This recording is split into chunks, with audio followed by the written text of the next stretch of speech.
Teenage Engineering is a design firm that's behind some of the most iconic pieces of tech. Think the OP1 or the Rabbit R1. To be fair, they didn't make the Rabbit R1, they just designed the chassis and stuff, and it looks pretty nice. And that's not the only chassis designed. They've actually designed a computer case, and this one is their second computer case. And they refer to it as the $9 computer case or the computer-2, but this is actually wrong because they're selling it for the price of free, which is kind of crazy. And taking it out of the box, it looks like it. It's all plastic in construction. Do we know what the material is? Semi-transparent PP plastic.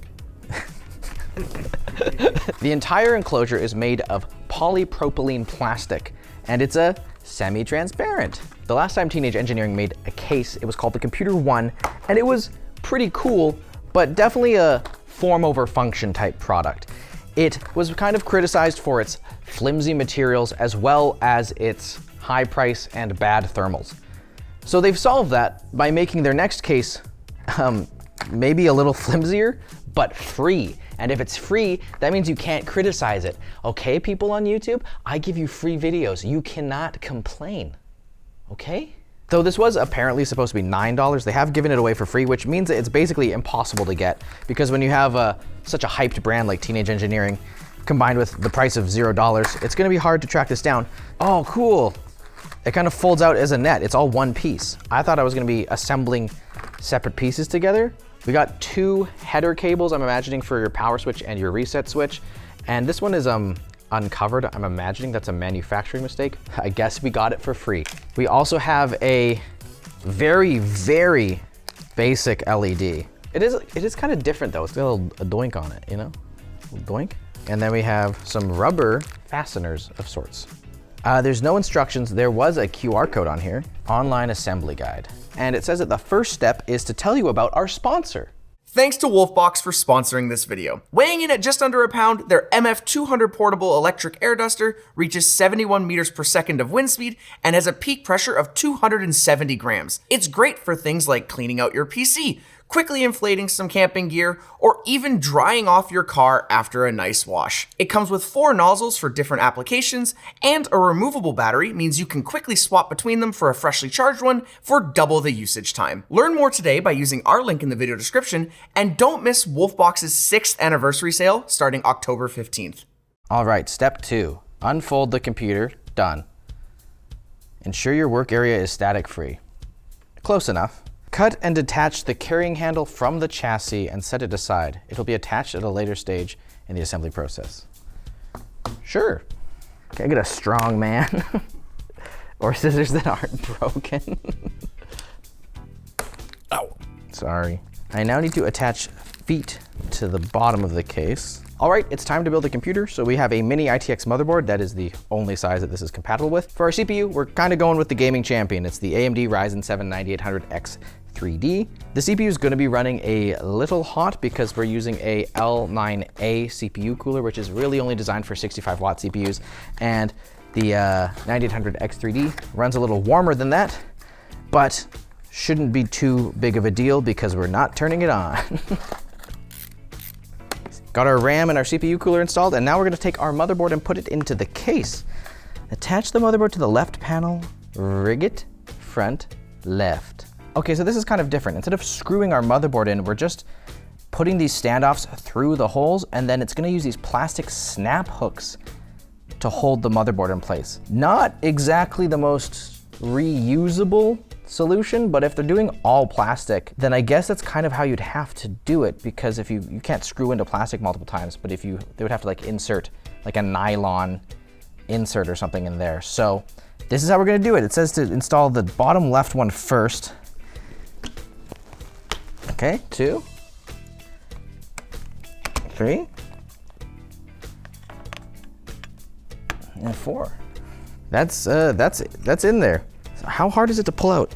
Okay, it's not too hard to pull out, but I imagine that if you're gonna try and do any servicing on this thing, you're gonna have to open it all the way up.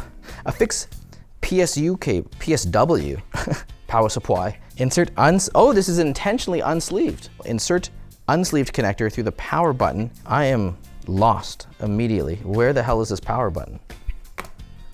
On. That's the power button. Oh, okay, so this unsleeved thing is going to go through here, and that's gonna act as the electrode for the power button. This doesn't go through the power button. They didn't like punch out this hole. See if we can poke a hole. But don't stab yourself. I won't. Don't stab me either. Oh, damn it. My plan has been foiled. Basically, the button's just taking the ends of two wires and letting them touch, which is how buttons literally work. But usually somebody makes the button for you in a factory. And what we found is that the sheathing for the header pins is too long for where we're supposed to put the unsheathed one through the power button. We had to punch a hole through the button. It was very annoying. And it just seems like it all barely frickin' fits. I guess I got it for free. And now I have to affix the power LED. I'm so worried I'm gonna break this. It doesn't stay in the frickin' hole. Okay. We mashed it in there. And now we can plug it into the power LED. Please be how these plug in. Please, dear God.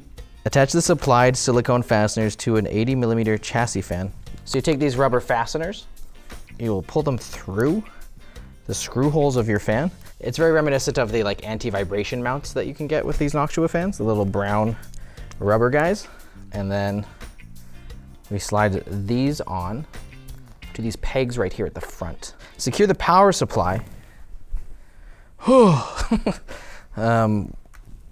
Where? Oh, it only takes SFX power supplies. I would be very surprised if it took an SFX-L. You just really don't have that much room in here.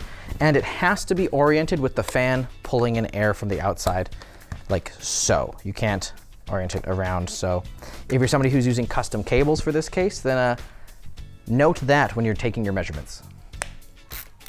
If your graphics card is part of your build, make the necessary cutouts on the rear cover for the GPU. Oh, okay. I was worried that it was gonna be more complex. It is just these little guys. The GPUs we pulled out today are kind of odd choices because this supports very short GPUs, 180mm max. This is a Radeon 6400, and the reason we chose this today was because it is the only thing in our library that we have that fits in here that's not being used for another project. We also got the Gigabyte Low Profile 4060. This is about 3mm too long, so it might squeeze in, especially if we're willing to let the plastic bow a little bit. But I think we're gonna try and keep a cleaner look, so we're gonna go with the 6400. Really, you're not gonna be expecting this to be a killer gaming machine, but it could do really well as like a small media PC, or even if you wanted to do some like just simple office work with a stylish, free case. We just noticed this at the end, but the case can also hold a 2.5-inch SSD right here. Back. This is kind of slick. Right here on the plastic, they do have a little cutout that's specifically for this nut, so it's in there nice and fastened and steady for you so that you can just come in with your screwdriver. I like that. I wish there was more of that kind of stuff, you know, with the power button, but you win some, you lose lots, you know? Wire up our power supply, and then CPU. Okay. Plugged our CPU and our motherboard in, and because this is such a low power GPU, we don't need to plug it into a power supply because it can draw from the 75 watts provided to it from the PCIe slot. So now we just kind of fold stuff. One thing to think about is cable management, because there is no real mounts or anything in here to help you with it. So you're kind of just gonna be in charge of trying to tidy things up nicely. So you're on your own. Good luck, team. Now that I'm folding it closed, one thing that you might want to consider is a fan extension for whatever fan you put in here, because it might struggle to reach some of your fan headers and prevent you from easily opening the case in the future. I don't really care about future me. And the last snaps. And the last piece, the handle. Wow. That's something. As a design exercise, it's very interesting, but as a computer case, there's, I don't know, it's made of cheap plastic and it looks flimsy. You can already see pieces are misaligned or bowing. There's lots of gaps, which to be fair is, I guess, could be considered a design choice. The power button is just an abomination. I mean, you know, the more I look at it, the more I kind of have come to appreciate what it is in terms of kind of subverting the idea of premium computing and using something that's so cheap and plasticky. As a $0 product, it's really, really intriguing. It's not the great build experience, but it is such a unique project. If it set out just to be a conversation piece and kind of a cool experiment, it really succeeds at that. The issue is that you can't get it because it is sold out, which is a shame. So there's people that are like reselling this for large sums of money. Do not spend that. Do not buy this for large sums of money.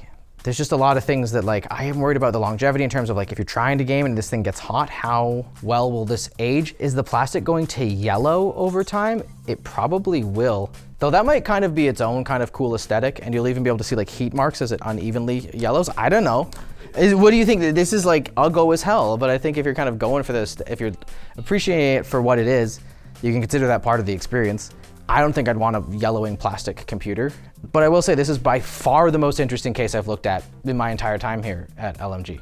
And I mean, you know, if you can get your hands on one for $0, like, here's $0. Gotta hand it to them. And you gotta like, comment, and subscribe because ShortCircuit's awesome. We've got so many other PC build videos. If you liked this, why don't you check out the teardown I did of the Falcon Northwest Tiki. It's a premium case from a premium vendor, but it's very, very cool and also quite compact.